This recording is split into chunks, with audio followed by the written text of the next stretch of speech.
je respecte chaque dirigeant élu par son pays parce que je respecte tous les peuples et les pays. Et je pense que c'est très important. Maintenant, je suis obligé de constater qu'il y a sans doute eu 3 malentendus avec le président Bolsonaro.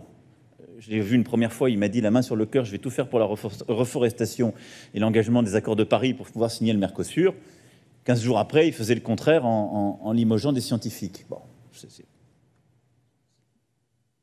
peut dire qu'il ne m'a pas dit la vérité.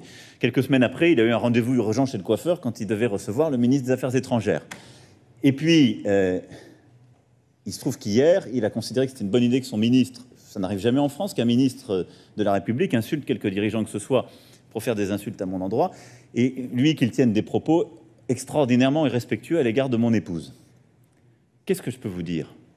C'est triste. C'est triste. Mais c'est triste d'abord pour lui et pour les Brésiliens.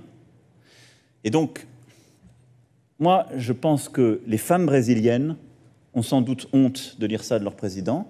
Je pense que les Brésiliens, qui sont un grand peuple, ont un peu honte de voir ces comportements et ils attendent, quand on est président, qu'on se comporte bien à l'égard des autres. Et comme j'ai beaucoup d'amitié et de respect pour le peuple brésilien, j'espère très rapidement qu'ils auront un président qui se comporte à la hauteur.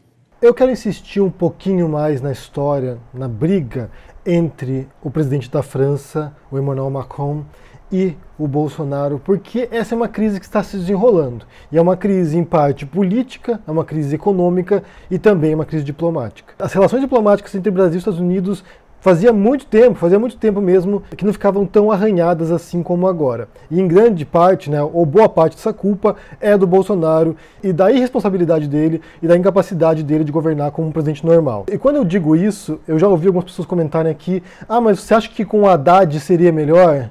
Eu vou dizer uma coisa para vocês aqui que eu disse durante a campanha eleitoral.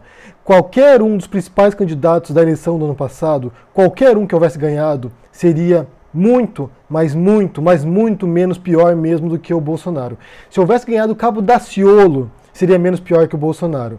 Então, se houvesse sido o Haddad, com certeza não seria tão ruim como está agora. Pelo contrário, eu não me recordo de nenhuma afirmação esdrúxula do Haddad que pudesse comprometer a imagem do Brasil no exterior, como o Bolsonaro tem feito dia após dia e feito agora também em relação aos países do exterior. E isso forçou, né, isso obrigou o Macron a responder aos ataques que o Bolsonaro fez à esposa dele essa semana. Então o Macron foi lá e fez um pronunciamento ontem, e o que ele disse, né, é aquilo que a gente tem dito também, que a gente tem um presidente indigno, na verdade, e que o Macron, de certo modo, torce para que o Bolsonaro caia. Isso também é uma resposta ao Eduardo Bolsonaro, que atacou o Macron na internet, também uma resposta ao ministro da Educação, o Abraham Weintraub, que chamou o Macron de cretino no Twitter, e o Macron respondeu, né, como tenho uma grande amizade e respeito pelo povo brasileiro, espero que tenham logo um presidente que se comporte à altura do cargo. É o que a gente tem dito aqui. O Bolsonaro, ele não é digno de ser presidente. Ele não tem as qualificações mínimas necessárias para isso, ele não tem a competência para isso, e ele não tem a inteligência para isso, e ele não tem a dignidade para isso. É uma pessoa que não é à altura do cargo que ele ocupa. E isso está prejudicando tremendamente o Brasil. Por isso que eu digo, qualquer um dos candidatos da eleição passada, os principais pelo menos, qualquer um deles seria melhor do que o Bolsonaro. Qualquer um. Incluindo o Cabo Daciolo. Glória a Deus! Por mais doido que fosse o Daciolo, ainda era alguém que tinha uma mensagem de amor, de tolerância, de respeito à natureza. Então, assim, é o oposto desse pseudo-cristão que é o Bolsonaro. É alguém que vai na marcha para Jesus e faz arminha no palanque. Ou seja, é o oposto de valores cristãos, de valores de dignidade, de valores de respeito ao outro, de dignidade humana, de respeito ao meio ambiente. É alguém que confronta todos esses valores e vai no sentido contrário. E não foi apenas o Macron, não, que atacou o Bolsonaro. Você tem também hoje, na primeira página do New York Times, o maior jornal de circulação norte-americano, dizendo o seguinte aqui: um tesouro global, e aqui se refere à Amazônia, né? Mais uma vez se refere à Amazônia, à destruição da Amazônia, um tesouro global está à mercê do presidente Jair Bolsonaro, um dos menores e mais mesquinhos dos líderes. Isso aqui, The New York Times falando, um dos maiores jornais do mundo, um dos jornais com maior circulação dos Estados Unidos e do mundo também, e você tem aqui o jornal que, na primeira página dele, fala aquilo que a gente repete também constantemente, que você tem um líder incompetente, mesquinho, medíocre, e que está pondo em risco a Amazônia, está pondo em risco a educação no Brasil, está pondo em risco a saúde, está prejudicando a vida de milhões de brasileiros e destruindo a imagem do Brasil no exterior. Uma coisa interessante que eu ouvia muito durante a campanha eleitoral do Bolsonaro E é importante ressaltar agora, porque isso me voltou hoje de manhã, enquanto eu fazia o vídeo de manhã. Já na campanha você tinha tanto a imprensa brasileira quanto a imprensa estrangeira dizendo que o Bolsonaro era uma figura perigosa, prejudicial. E os bolsonaristas, né, os eleitores do Bolsonaro diziam que se todo mundo estava atacando o Bolsonaro, se todos queriam destruir o Bolsonaro, incluindo a imprensa, parte dos eleitores, parte da classe política, é porque ele era bom. Se todos odiavam o Bolsonaro, era porque ele era bom. Então você tem uma inversão da lógica, né? Se todo mundo diz que ele é ruim, então é porque ele é bom. Se todo mundo diz que ele é idiota, é porque ele é inteligente. Se todo mundo diz que ele é um incompetente, é porque ele sabe o que fazer. É uma inversão da lógica. É como funciona o cérebro do bolsonarista. Você diz uma coisa, ele inverte. Você diz uma coisa, ele torna em seu oposto, no seu inverso. Você diz uma verdade, ele transforma em mentira. Eles veem uma mentira e transformam em verdade. Ou seja, a mente do bolsonarista e do Bolsonaro também opera numa chave invertida. Tudo vira ao contrário quando chega na boca deles, na mente deles. Se o Bolsonaro é ruim, então para o bolsonarista é porque ele é bom. E o que a gente tem visto é que na verdade ele é ruim mesmo, né? Ele é um péssimo presidente, é um péssimo chefe de Estado, é um péssimo ator no cenário global. Ele não sabe lidar com países no mundo. Nem ele, nem o filho dele, né? Inclusive os ataques que o Leonardo Bolsonaro fez ao Macron, compartilhando um vídeo no qual chamam o Macron de idiota, só isso deveria ser o suficiente para jogar areia nas intenções dele de se tornar embaixador nos Estados Unidos. Porque que tipo de diplomata é esse, que tipo de embaixador é esse que, em vez de tentar apaziguar os ânimos, vai lá e incita ainda mais o ódio, incita mais a raiva, incita mais os ânimos aflorados. Então isso não é uma postura diplomática, isso não é uma postura de alguém que pretende ser embaixador um dia. E outra coisa que você tem observado também, por um lado você tem um núcleo duro que ainda defende o Bolsonaro a qualquer custo, então vai repetir esses bordões, vai repetir esses ataques ao Macron e à França, né? É um cretino, é um idiota, é um efeminado que chamaram ali, de gay, sei lá que chamaram o Macron, né? Atacar a esposa do Macron também como fizeram, que é um golpe baixo, um golpe sujo também, de um povo que se diz moral, que se diz cristão, e na prática, mais uma vez, são hipócritas, né? Os cristãos que ofendem os demais, os cristãos que atacam os demais, os cristãos que desrespeitam os demais. Então, assim, esse falso moralismo típico dos bolsonaristas, pessoas que não respeitam os outros, mas exigem serem respeitados. O Bolsonaro fez o maior drama quando revelaram que a avó da Michelle Bolsonaro havia sido traficante de drogas, que a mãe dela havia sido acusada de estelionato, ou que a Michelle Bolsonaro recebeu dinheiro na conta dela, os cheques do Queiroz.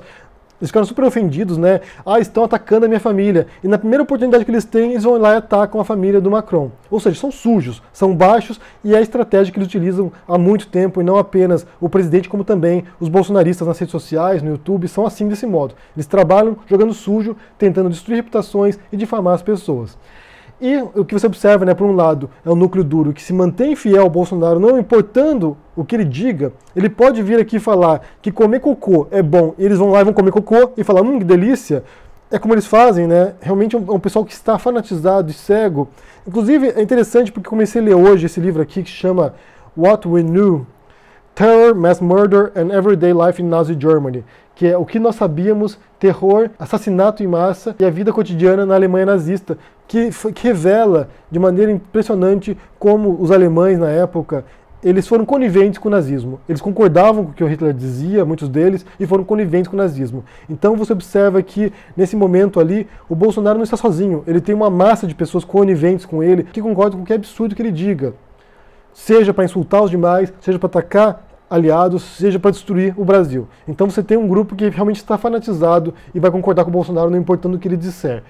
E por outro lado, você tem outro grupo que está agora tentando fugir da responsabilidade. Um deles foi o Nando Moura. O Nando Moura foi um que saiu do YouTube agora, que até onde eu saiba, de fonte confiável, ele saiu porque ele não conseguia defender mais o Bolsonaro, não aguentava mais defender o Bolsonaro, responsável por ajudar a pôr o Bolsonaro no poder, e de repente quando começa a assar a batata, começa a ficar quente a batata, ele vai lá e foge do YouTube. O que ele vai fazer agora, provavelmente, vai ser um reposicionamento de marca. Ele vai tentar mudar a imagem dele agora, não falar tanto de política, falar mais de música, de cultura, vai tentar mudar a imagem dele como se não tem nada a ver com isso. Vocês votaram no Bolsonaro, não tem nada a ver com isso. Sendo que eles foram os responsáveis por convencer as pessoas a votarem nessa criatura, nessa aberração, nesse líder pequeno, estúpido e mesquinho, como diz o New York Times, e muitos outros também estão desistindo de apoiar o Bolsonaro. Você vê pessoas ali que foram bolsonaristas até recentemente, até alguns meses atrás, e de repente, né, subitamente, olha só, o Bolsonaro é um idiota, não vou apoiar mais. Um deles é o Alexandre Frota, que foi bolsonarista, fez campanha junto com o Bolsonaro, até recentemente apoiava boa parte do que o Bolsonaro dizia, passou a criticar, foi expulso do PSL e agora se tornou um crítico do governo.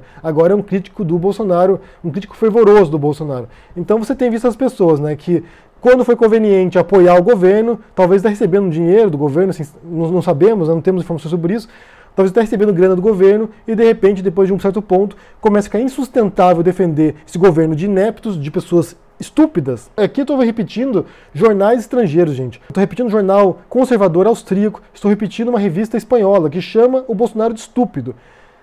E eu disse aqui recentemente para vocês que é importante começar a dar nomes aos bois aqui e realmente ser direto no que a gente diz. Porque a gente vem com eufemismo aqui, a gente vem com, sabe, rodeando o assunto, né, tentando evitar ser muito áspero, mas a imprensa internacional já compreendeu isso, que você tem que ir lá e mostrar o dedo e falar, olha, é um estúpido, é um racista, é um homofóbico, é, sabe, um fascista muitas vezes.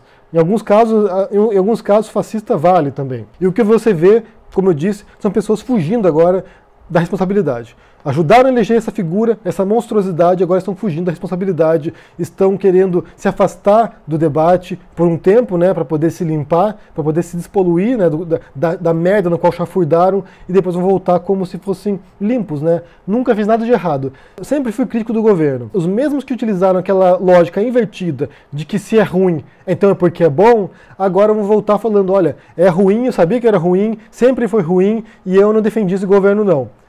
É muito conveniente, mas a gente vai lembrar essas pessoas, né? Quando elas voltarem para cá, a gente vai lembrar o papel que elas desempenharam para a chegada do poder dessa pessoa, que elas estão com as mãos sujas e que elas não vão fugir da responsabilidade, não. E aqui é importante distinguir quem é influenciador, quem estava envolvido na campanha do Bolsonaro e aqueles pobres coitados que foram enganados. Eleitores que não se informaram, que não buscaram compreender o cenário e que foram enganados pelo antipetismo, foram enganados por promessas toscas desse presidente, que foram ludibriados. Apesar de que um certo grupo disso aí também são fascistoides, são racistas, são misóginos e que viram no Bolsonaro uma inspiração para poder expressar publicamente os seus preconceitos e a sua intolerância. Mas essa polêmica agora, essa crise entre Brasil e França, entre Bolsonaro e Macron, tem servido para revelar ao mundo aquilo que a gente já sabia, que o mundo sabia também, mas que estava com um pouco de receio de explorar demasiadamente esse assunto. Mas agora explodiu, né? Explodiu mundialmente esse assunto. O Bolsonaro tem sido o tema de todos os jornais do mundo aqui importantes, que estão analisando o papel dele, analisando a incompetência dele, a retórica dele. Então, ficou difícil ocultar agora, ficou difícil manter dentro das fronteiras brasileiras essa criatura que foi gerada aí no seio do Brasil e que se tornou presidente graças a uma série de mentiras, graças a uma retórica de intolerância, graças ao fundamentalismo religioso também. A base bolsonarista que ainda apoia o Bolsonaro, em grande parte, é de evangélicos que foram manipulados e são manipulados ainda por pastores inescrupulosos que buscam agora apoio do presidente. E que apoiaram o presidente também, né? É uma aliança entre a ala radical religiosa e a ala radical política, a ala radical olavista, né, que também é uma ala influente nesse governo. Você junta o pior de dois mundos, os fanáticos religiosos e os fanáticos teóricos da conspiração, que aliás é um casamento que há muito tempo ocorre nos Estados Unidos. Tem um documentário interessante que foi lançado na Netflix agora, chamado The Family, que mostra o vínculo entre esses fanáticos religiosos e a política, e como isso é perigoso, como isso pode influenciar o rumo da política nos Estados Unidos e no mundo também, e é muito prejudicial. É muito daninho para a política vincular Estado e Igreja. Isso é péssimo. Eu imagino que essa história entre Macron e Bolsonaro vai render muito ainda. É uma crise que está em andamento, como eu disse, e ainda vai se desenrolar e ainda vai complicar ainda mais a vida do Bolsonaro no Brasil e do país como um todo, né? Porque não é apenas a imagem do Bolsonaro, mas a imagem do Brasil que está colada, atrelada agora à destruição, à intolerância, ao racismo, a violações de direitos humanos, a violações de pactos ambientais. O negócio é muito sério, é muito grave e isso tem afetado globalmente a imagem do Brasil. Eu quero saber de vocês aqui algumas coisas. Primeiro, se vocês estão acompanhando essa crise aí diplomática entre Brasil e França, o que vocês pensam que vai sair disso? Se vai se acentuar, se vai amenizar com o passar do tempo? Outra coisa também sobre essa retórica invertida dos bolsonaristas, né? Se o Bolsonaro é ruim, é porque ele é bom. Por que eles fazem isso? Se eles realmente pensam isso, ou se isso é meramente retórico para poder convencer as pessoas. E também sobre esses bolsonaristas que fugiram agora da briga, né? Se afastaram para poder limpar a imagem e depois vão voltar. O que a gente deve fazer com eles? Se a gente deve reforçar o fato de que eles foram cruciais para a eleição do Bolsonaro, ou se devem ser perdoados, né? Eles que são bons cristãos, agora a gente faz um exercício de estender a mão para eles e perdoar, né? Porque todo mundo erra. O que vocês pensam sobre isso aí? Deixa aqui no comentário, deixa o joinha, assine o canal, ajude no apoio, a gente se vê por aí. Abraço e até mais. Tchau!